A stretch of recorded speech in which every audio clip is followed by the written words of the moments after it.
Hi, hello po sa inyong lahat. Isang mapagpalang araw ho ng linggo. Kamusta na ho kayo? Sana ho ay nasa mabuti kayong kalagayan, saan man ho kayo naroon.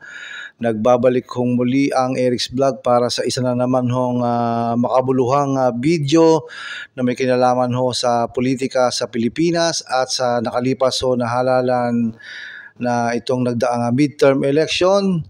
So ngayon ho ay dadako muna tayo sa medyo malayo-layo hong probinsya. At ito ho, nakikita nyo sa aking screen, tayo ay dadako muna sa lalawigan ng Cebu. Dahil ho merong malaking balita ho doon sa nakalipas ho na resulta nito ho nga nagdaang midterm election, itong last May 12, 2025 ho na eleksyon. So yan ho ang ating pag-uusapan at ibabahagi ho dito sa aking YouTube channel. So wag ho kayong bibitaw at sana po ay tapusin nyo ang aking video na ito.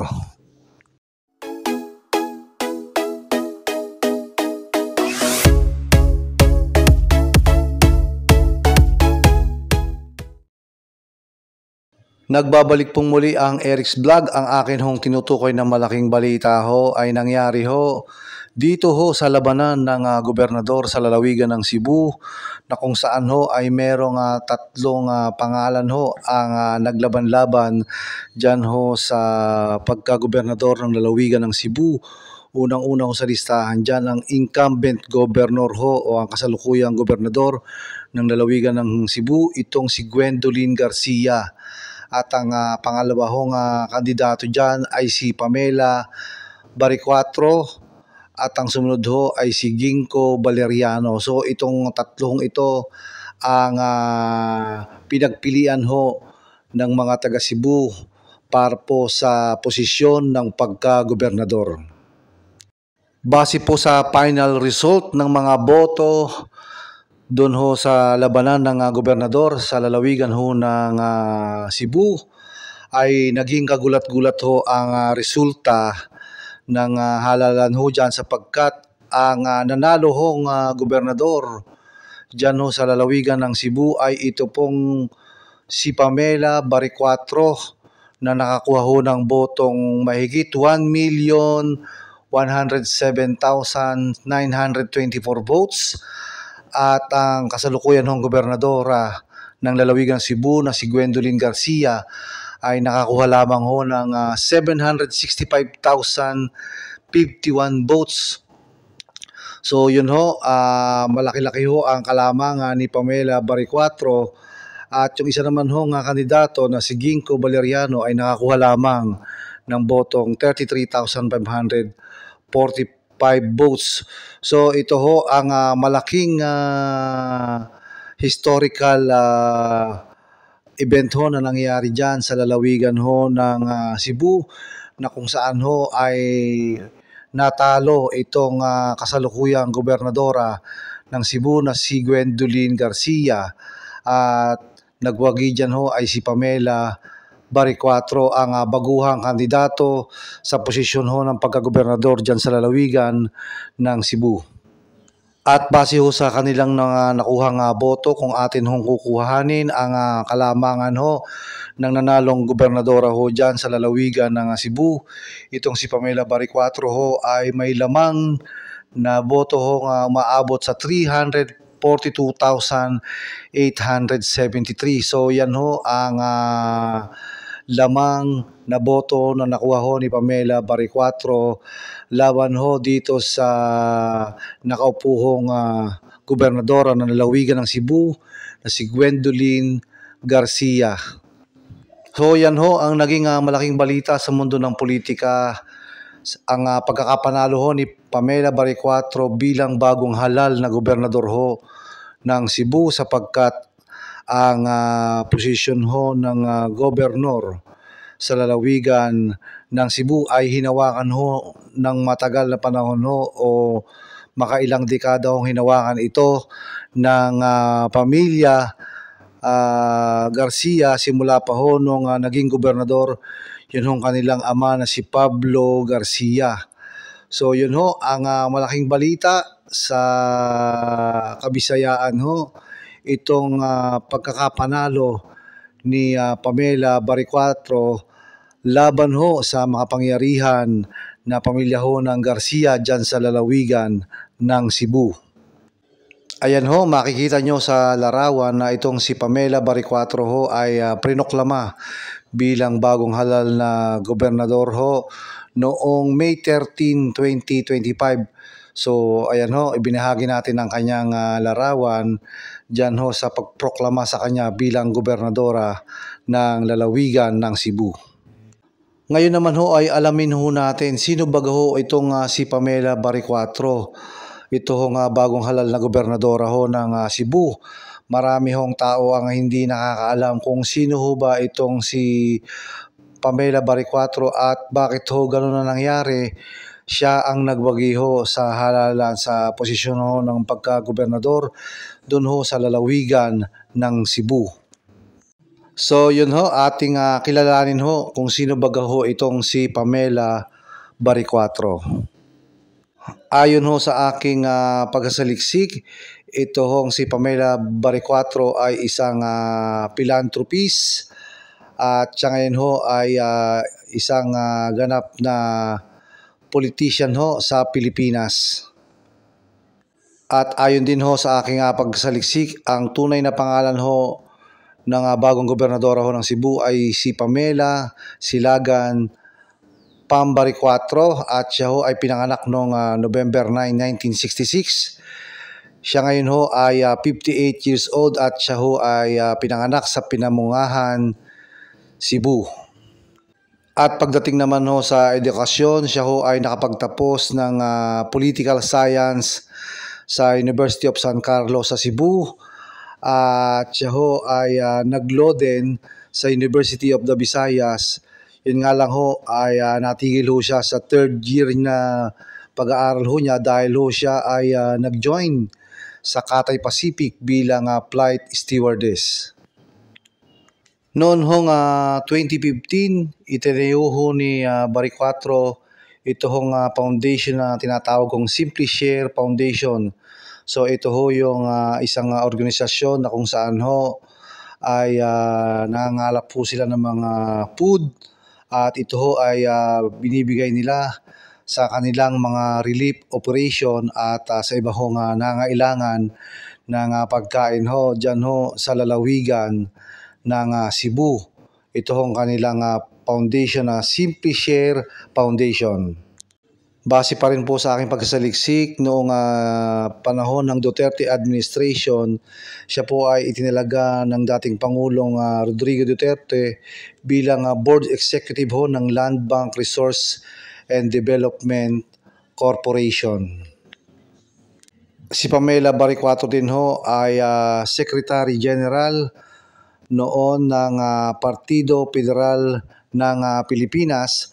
Subalit siya ay umalis na sa Partido Federal ng Pilipinas dahil ang sabi niya base sa mga interview ay umalis ho sila sapagkat parang hindi daw ho sila pinapansin dyan ho sa kanilang Partido Federal ng Pilipinas na kung saan ho ay yan ho ang partido ng kasalukuyang presidente ng Pilipinas na si BBM. At ito nga ho pagtakbo niya sa posisyon ho ng gobernador ng Cebu. Siya ho ay nasa partido ho ng Partido Demokratiko Pilipino. So yan ho ang partidong sinamahan niya. Ito ho paglaban niya sa gobernador sa lalawigan ng Cebu. Ito ho nagdaang eleksyon. Pero bakit nga ba siya ay napunta sa mundo ng politika at paano siyang nakapagdesisyon na sumali sa halalan para sa pagkagobernador ng lalawigan ng Cebu? Ang tunay po dito ay meron po siyang kaibigan na ang pangalan ho ay Doktora Rowena Borden. So yan ho ang kanyang matalik na kaibigan na naging inspirasyon ho niya para tumakbo siya bilang gobernador ng lalawigan ng Cebu. Ang magkaibigan ho na si Dr. Rowena Borden at ang nanalo hong gobernadora ng lalawigan ng Cebu ay aktibo ho sa kanilang organisasyon na tinatawag ho nilang Save Cebu Movement.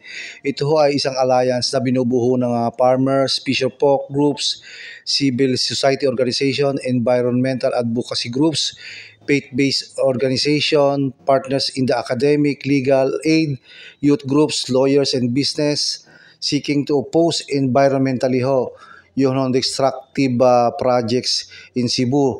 At ito ho ay tingin ko yung may kinalaman ho sa project ho ng reclamation. Ito hong si Rowena Borden o tinatawag ho nga Dr. Rowena Borden. Ito ho ay isang medical doctor, biologist, social activist, women's right advocate at advocate ho sa LGBT community. Ito ho yung kanyang sinabi doon ho sa kanyang social media account. At ito hong si Dr. Rowena Borden ang inspirasyon ho ng bagong nanalong gobernadora ng lalawigan ng Cebu. Dahil ho itong si Dr. Rowena Borden ho kamakailan ay nag-announce ho na siya ay tatakbo bilang gobernador ho sa lalawigan ng Cebu noon pong September 28, 2023. At ito pong si Rowena Borden ho ay sa kaalaman ng lahat ho, siya ho ay matindi hong kritiko ng kasalukuyan hong gobernadora ng lalawigan ng Cebu na si Gwendolyn Garcia. At marami din hong natanggap ho na complaint sa cyber case ito hong si Dr. Rowena Borden. Subalit ang nangyari ho dito kay Rowena Borden ay pumanaw ho siya at ang pagkakaalam ho natin base ho sa kwento ni Pamela Baricuatro, ito ho kanyang kaibigan ay inatake at namatay. At dahil ho doon ay nagpasya itong si Pamela Baricuatro ho na ipagpatuloy ang adhikain ho nitong si Rowena Borden na lumaban ho bilang gobernador ho ng lalawigan ng Cebu. Ang pagkakaalam din ho natin ay ang una hong adhikain sana nitong si Pamela Baricuatro ay lumaban ho sa ibang posisyon. Subalit dahil nga ho sa nangyari na pagkamatay ng kanyang kaibigan ho, itong si Dr. Rowena Borden ay nagpasya ho siya bilang kandidato ho ng pagkagobernador sa lalawigan ng Cebu. At ang pagkakaalam din ho natin ay may mga tao din ho siyang kinonsulta at mga ibang organisasyon at partido tungkol ho dito sa kanyang pagtakbo bilang gobernador ho ng lalawigan ng Cebu. So yan ho ang naging istorya kung bakit siya ho ang lumaban sa posisyon ho ng pagka-gobernadora laban ho kay Governor Gwendolyn Garcia.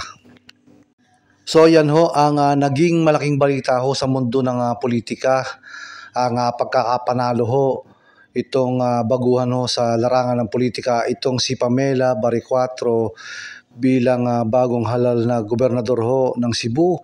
At dyan ho sa balita na yan ay marami ho ang nagulat, lalong-lalo na ho ang mga mahilig ho sa usapin ng politika sa Pilipinas ho. At naging makasaysayan din ho ang kanyang pagkapanalo sapagkat sa matagal na panahon ho na paghawak ho sa posisyon ng mga Garcia sa posisyon ho ng gobernador ay ngayon lang ho walang uupo na pamilya ho ng Garcia sa posisyon ho ng gobernador sa lalawigan ho ng Cebu. So hanggang dito na lang po muna ang ating vlog dyan ho tungkol sa nangyaring malaking balita ho sa lalawigan ng Cebu. At bago nga po pala magtapos ang video ito ay nais ko hong magpasalamat sa lahat ho ng nag-subscribe sa aking YouTube channel na Eric's Vlog. Umabot na ho tayo sa 10,218 subscriber. Yan ho ay base ho ng May 31, 2025. 2:23 PM at ang alam ho natin ay nadagdagan na ho yan. Maraming salamat po sa inyo. sisikapin po natin na mag-upload ng makabuluhang video ho na may kinalaman ho sa politika sa Pilipinas at ang iba po hong mga mahalagang kabalitaan sa ating bansang Pilipinas. So maraming salamat po sa inyo at doon ho sa mga hindi pa ho nagsusubscribe, pasuyo na lang ho. Mag-subscribe po kayo para ma-update po kayo at mapanood nyo ho ang aking mga video na i-upload ho dito sa aking YouTube channel na Eric's Vlog. Maraming salamat po and God bless.